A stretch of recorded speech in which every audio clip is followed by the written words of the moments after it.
Welcome back to Money and Main Street. I'm Carrie Lee. And now it's time for Ask the Experts. We're coming to you today from Chateau Caterers in Coral Place. It's a great place for weddings and other fun galas and corporate events as well. We thank them for hosting us today.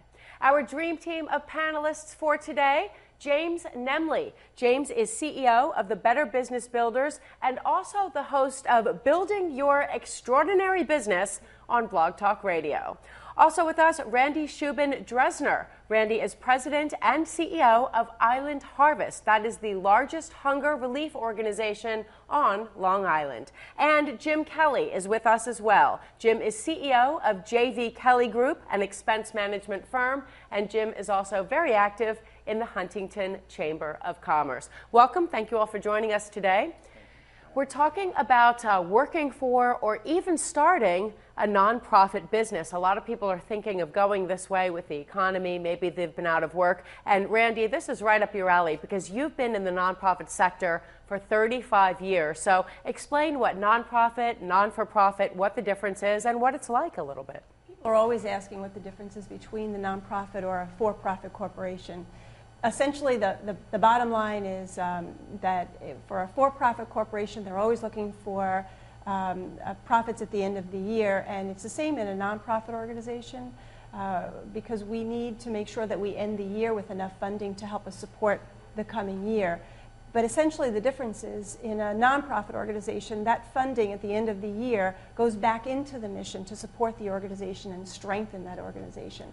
In a profit-making organization, it would go back into stockholders, for example. Okay. So that's an essential difference. One other it would be about the mission-centered part of it. In nonprofit organizations, it's typically a cause or an issue that brings somebody in.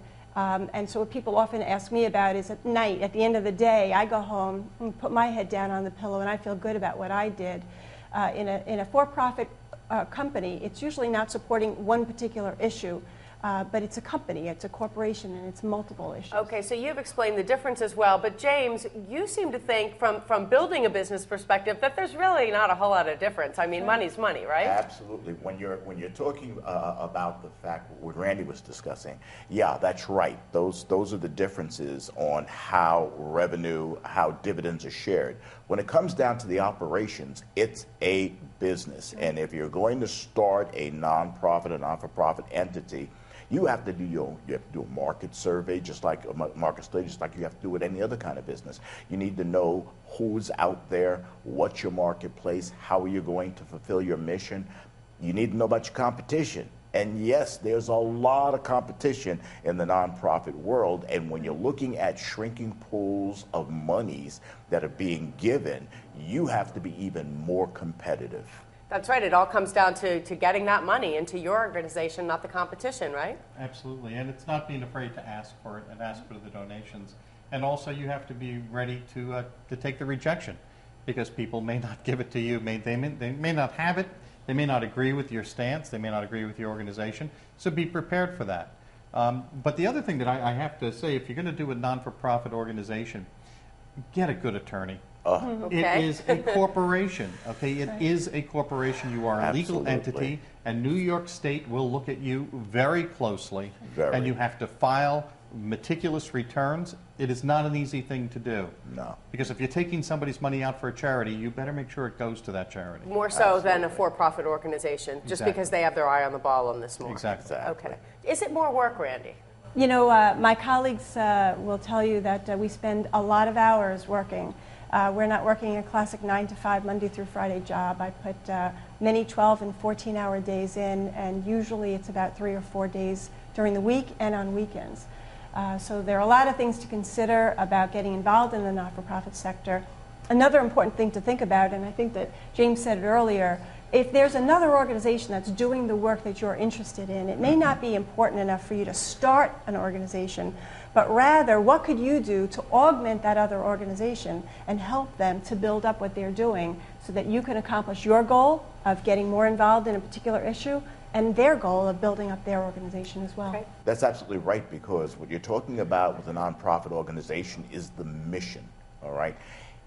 Does this have to be your mission? Can your mission augment what someone else is doing? It doesn't mean that you have to start one.